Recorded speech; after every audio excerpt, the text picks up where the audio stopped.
আসসালামু আলাইকুম, আশা করি সবাই ভালো আছেন। বাংলাদেশের হাভিয়ার কারবেরার অধ্যায়টা তো শেষ হয়ে গেছে, আমরা রিসেন্টলি খবর পেয়ে গিয়েছি। এবং বাংলাদেশ ফুটবল ফেডারেশন তারা কিন্তু নতুন কোচের সন্ধান করছেন, এবং এই জায়গাটার মধ্যে বেশ ইন্টারেস্টিং কিছু ব্যাপার আমাদের সামনে চলে আসবে, যা বাংলাদেশের নতুন যে কোচ হবেন, এটা কিন্তু একটা খুব ইম্পর্ট্যান্ট একটা ট্রানজিশনাল মোমেন্টে বাংলাদেশ তাদের এই কোচ পরিবর্তন করবে। কারণ বাংলাদেশের ফুটবলের পটভূমিটাই বদলে গেছে অনেকটুকু মেন্স ফুটবলে যদি চিন্তা করি হামজা চৌধুরী বাংলাদেশে জয়েন করার পর থেকে। হামজা চৌধুরী প্রায় এক বছরের আগের সময়টায় বাংলাদেশে জয়েন করেছিলেন, এবং সেই সময় কারেন্টলি যিনি হেড কোচ হিসেবে ছিলেন তিনি ছিলেন স্প্যানিয়ার্ড হাভিয়ার কাবরেরা। 2022 থেকে তিনি দায়িত্বে ছিলেন, এবং শেষ পর্যন্ত 4 বছর পর 2026-এ এসে কাবরেরার সঙ্গে চুক্তি আর নবায়ন করেনি বাংলাদেশ ফুটবল ফেডারেশন। একজন এক্সিস্টিং কোচের আন্ডারে যখন হামজা এসেছেন, তারপর কিন্তু ওই ডায়াসপোরা ফুটবলাররা বা অরিজিন ফুটবলারদেরকে বাংলাদেশ দলে ইন্টিগ্রেট করার জন্য বেশ ভালো একটা উদ্যোগ আমরা দেখছি বাংলাদেশ ফুটবল ফেডারেশনের কাছ থেকে। এবং আমরা আসলে র্যাঙ্কিংয়ে এত নিচের দিকে থাকতে চাই না, আমরা শুধুমাত্র সাফ লেভেলে আটকে থাকতে চাই না, আমরা এশিয়ান কাপে কোয়ালিফাই করতে চাই, আমরা ওয়ার্ল্ড কাপ খেলতে চাই ইন দ্য ফিউচার, এরকম একটা অ্যাম্বিশন এই ফুটবল ফেডারেশনের অন্তত আছে। এবং সে কারণেই তারা কিন্তু হাভিয়ার কাবরেরাকে যখন দেখলেন যে তিনি আসলে দলকে সাকসেসফুলি ওই এশিয়ান কাপ কোয়ালিফায়ার্সটা ডিঙিয়ে মূল পর্বে নিতে পারেননি, তারপরে কিন্তু তার সঙ্গে চুক্তিটা নবায়ন করছেন না। এবং সে কারণেই বাংলাদেশের এই সময়কার একটা কোচ নির্বাচন সেটা কিন্তু খুব খুব ইম্পর্টেন্ট হবে, এবং এটা একটা রিফ্লেকশন হবে যে বাংলাদেশ ফুটবল আসলেই তারা তাদের অ্যাম্বিশনের প্রতি কতটুকু বিশ্বাস রাখছেন, বা সত্যি সত্যি কি অ্যাম্বিশন তাদের রয়েছে ওয়ার্ল্ড কাপে খেলার, নাকি হচ্ছে তারা শুধুমাত্র বলার জন্য বলছেন, মানুষকে খুশি করার জন্য করছেন। সেই বিষয়টার একটা বিরাট বড় প্রমাণ কিন্তু আমরা পেয়ে যাব। আমরা এই মুহূর্তে একটা শর্ট লিস্ট দেখতে পারি, যে শর্ট লিস্টের মধ্যে এমন কিছু পোটেনশিয়াল হেড কোচের অপশনস রয়েছে যাদেরকে বাংলাদেশ ফুটবল ফেডারেশন আসলে রিকোয়েস্ট ফর ইনভিটেশন দিয়ে দেখতে পারে, যে রিকোয়েস্ট ফর প্রপোজাল একটা দিয়ে দেখতে পারে, যে তারা কোনো প্রপোজাল দেয় কিনা, বা তারা বাংলাদেশের এই প্রজেক্টটা নিতে রাজি হয় কিনা। কারণ সামনে কিন্তু খুব কম সময়ের ভেতরে বাংলাদেশকে সাফে অংশগ্রহণ করতে হবে। সিনিয়র যেই মেন্স টিমের সাফটা রয়েছে, সাফ টুর্নামেন্টটা বাংলাদেশেই অনুষ্ঠিত হবে সেপ্টেম্বরে অ্যাজ হোস্ট কান্ট্রি। আমাদের কিন্তু এই টুর্নামেন্টটা খুবই ইম্পর্টেন্ট হবে, এবং তার আগে আমরা ইতিমধ্যে জেনে গেছি যে জুন মাসের যে ইন্টারন্যাশনাল উইন্ডোটা আছে, ওই উইন্ডোতে বাংলাদেশ স্যান ম্যারিনোর সঙ্গে খেলতে যাবে, যেটা কিনা ইউরোপে গিয়ে বাংলাদেশ জাতীয় দলের প্রথম ম্যাচ। সেই হিসাবে কিন্তু সেটা একটা বেশ হিস্টোরিক মোমেন্ট বাংলাদেশের জন্য। তো যাই হোক, এই সিচুয়েশনগুলো হওয়ার আগেই আমার কাছে মনে হয় যে মে মাসের ভিতরে বা এপ্রিলের শেষ মেয়ের ভিতরেই বাংলাদেশ যদি তাদের নতুন হেড কোচকে ম্যানেজ করে ফেলতে পারে, তাহলে কিন্তু স্যান মেরিনো ম্যাচের আগেই আমরা কিন্তু ওই নতুন ম্যানেজারের আন্ডারে বা নতুন হেড কোচের আন্ডারে একটা নতুন প্রস্তুতি নিয়ে যেতে পারবো, যেটা আমাদের সাফেও ডেফিনেটলি হেল্প আউট করবে। সো অপশনসগুলো কি, আমরা সরাসরি সেখানেই চলে যাই। প্রথম যে অপশনটা আমার কাছে চোখে লেগেছে এবং আমার কাছে মনে হয় যে ইম্পর্টেন্ট ইউজফুল হতে পারে বাংলাদেশের জন্য, সেটা হচ্ছে এমন একজন ম্যানেজার যিনি কিনা ওই এশিয়ান রিজনে, বাংলাদেশের সাউথ এশিয়ান রিজনের ভিতরে, বাংলাদেশের আশপাশে যেসব দেশ আছে সেখানেও তার কাজ করার এক্সপিরিয়েন্স আছে, ন্যাশনাল টিমকেও কোচিং করানোর এক্সপিরিয়েন্স আছে, ভালো ইম্পর্টেন্ট ইন্টারেস্টিং এশিয়ান ক্লাবস এবং তার বাইরের ক্লাবসগুলোতেও কোচিং করানোর এক্সপিরিয়েন্স আছে, এবং সেই সাথে ওভারঅল তার আন্ডারে কোনো একটা ন্যাশনাল টিমের রেকর্ড খুব ভালো, বা তাদেরকে একটা আমাদের লেভেলের টিম থেকে তাদেরকে অনেক উপরে লেভেলে নিয়ে গেছেন, সেরকম একজনের কথা আমি বলতে পারি। তিনি হচ্ছেন ইংলিশম্যান, তার নাম হচ্ছে স্টিফেন কনস্ট্যান্টাইন। অনেকেই হয়তো তাকে চেনেন, 63 বছর বয়স তিনি বর্তমানে এই মুহূর্তে, এবং বর্তমানে তিনি রুয়ান্ডা ন্যাশনাল টিমের হেড কোচের দায়িত্ব পালন করছেন। 2026-এই তাকে নিয়োগ দেওয়া হয়েছে, বাট অবভিয়াসলি রুয়ান্ডায় যেহেতু তিনি আছেন, এর থেকে বেটার অফার যদি বাংলাদেশ তাকে দিতে পারে, তাহলে তিনি চলেও আসতে পারেন কিনা সেটি দেখার বিষয়। তার ক্রেডেনশিয়ালসগুলোর ব্যাপারে একটা আইডিয়া দিতে পারি। তার সেরা সাফল্য আপনি দেখেন যে ইন্ডিয়ার যখন তিনি হেড কোচ হয়েছিলেন দ্বিতীয়বারের মতো 2015 সালে, 2015 থেকে 18, 3 বছরের ভিতরে ইন্ডিয়াকে ফুটবল র্যাঙ্কিংয়ে বা ফিফা র্যাঙ্কিংয়ে 173 থেকে 97 নিয়ে গেছেন।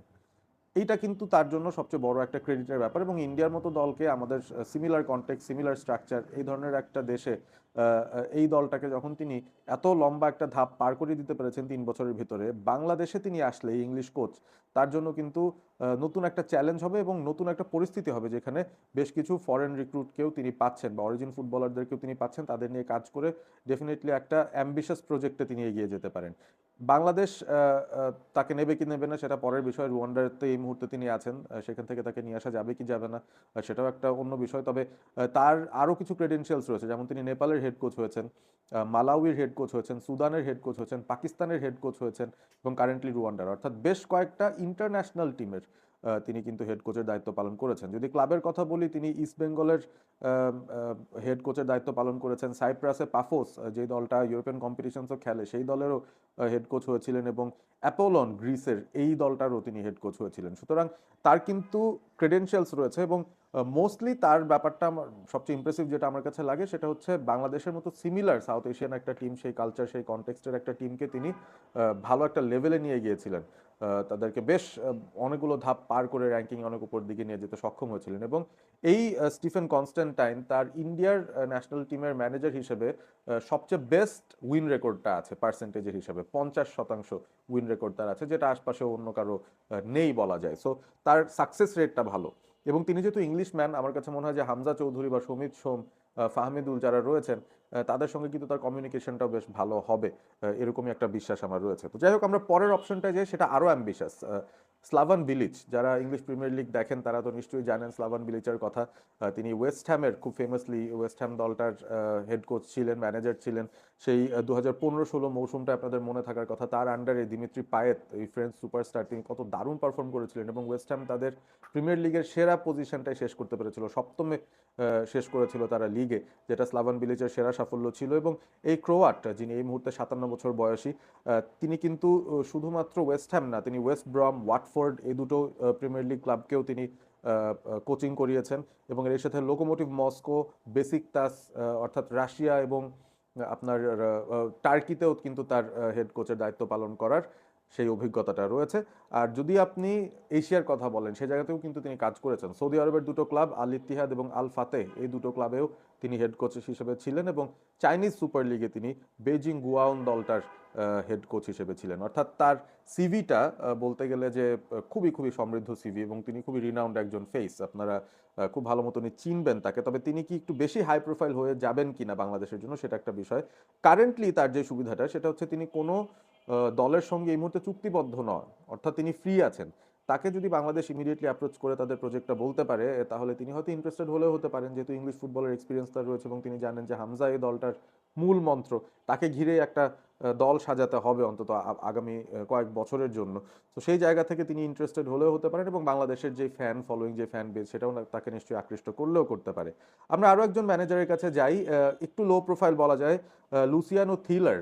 আমি বেশ কিছু সোশ্যাল মিডিয়া প্ল্যাটফর্মসে দেখছিলাম যে এই আর্জেন্টাইন কোচ, তিনি নাকি বাংলাদেশের হেড কোচ হওয়ার জন্য ইন্টারেস্টেড হচ্ছেন। তবে তার সিভিটা খুব একটা সমৃদ্ধ নয়। তিনি আসলে কোনো ইন্টারন্যাশনাল ক্লাবকে, ইন্টারন্যাশনাল টিমকে এর আগে ম্যানেজ করেননি, এবং তিনি এর আগে আর্জেন্টিনা এবং প্যারাগুয়ের বেশ কিছু ক্লাবে কাজ করেছেন, যেমন ইন্দিপেন্দিয়েন্তে, এই দলটাতে তিনি ম্যানেজারের কাজ করেছেন। এছাড়াও প্যারাগুয়ের কিছু ক্লাবে তিনি ম্যানেজারের কাজ করেছেন, এবং কারেন্টলি তিনি ইসরায়েলে আছেন, মাকাবি হাইফা, ইসরায়েলি ক্লাব, সেই দলটার অ্যাসিস্ট্যান্ট ম্যানেজার হিসেবে বা অ্যাসিস্ট্যান্ট কোচ হিসেবে তিনি কাজ করছেন। বাট তিনি ইন্টারেস্ট দেখিয়েছেন, লুসিয়ানো থিলার।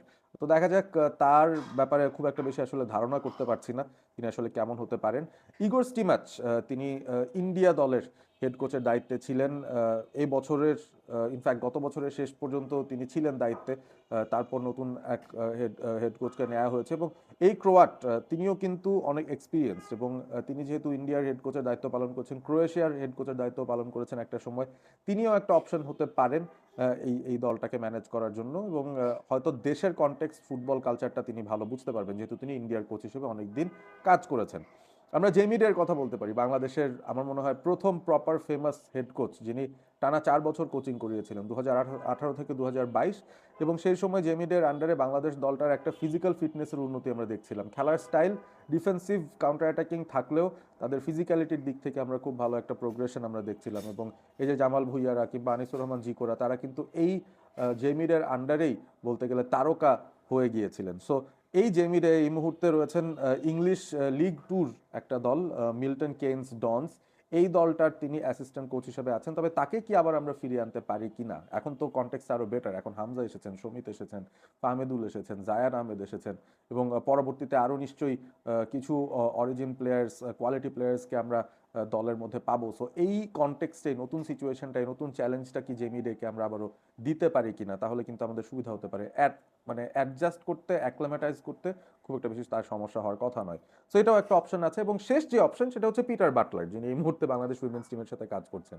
যেহেতু সাফটা সেপ্টেম্বরে এবং জুন মাসেই আমাদের ইন্টারন্যাশনাল ফ্রেন্ডলি, এই ফাঁকে যদি খুব কুইকলি একজনকে আনতে হয় যিনি এই মুহূর্তে দেশে আছেন, পিটার বাটলার, তাকেও একটা কাজ দিয়ে দেখা যায়। হতে পারে তাকে সাফ পর্যন্ত রাখলেন, তারপর আপনি বিবেচনায় নিলেন যে তাকে লং টার্ম রাখবেন নাকি ইন্টারিম এই পর্বের পরে তাকে আপনি ছেড়ে দেবেন। বাট পিটার বাটলারের অন্তত খেলার স্টাইলের ব্যাপারে আমাদের ধারণা আছে, প্লাস তিনি যেহেতু এই মুহূর্তে নিযুক্তই রয়েছেন বাংলাদেশ ফুটবলের সঙ্গে, তাকে আমরা আবার আপাতত এই ইন্টারিম পিরিয়ডটার মধ্যে ব্যবহার করতে পারি কিনা সেটাও কিন্তু একটা বিবেচ্য বিষয়। আপনারা কমেন্ট করে জানিয়ে দিন আসলে যে এই অপশনগুলোর মধ্যে কোন অপশনটা বাংলাদেশের জন্য বেস্ট হতে পারে, এবং আপনারা ভবিষ্যতে বাংলাদেশের হেড কোচ হিসেবে কাকে দেখতে চান, আপনাদের অ্যাম্বিশনগুলো আপনারা জানিয়ে দিতে পারেন কমেন্ট করে। ভিডিওটি ভালো লেগে থাকলে বন্ধুদের সঙ্গে শেয়ার করবেন এবং সাবস্ক্রাইব করবেন অল স্পোর্ট এবিপি। ভালো থাকবেন সবাই।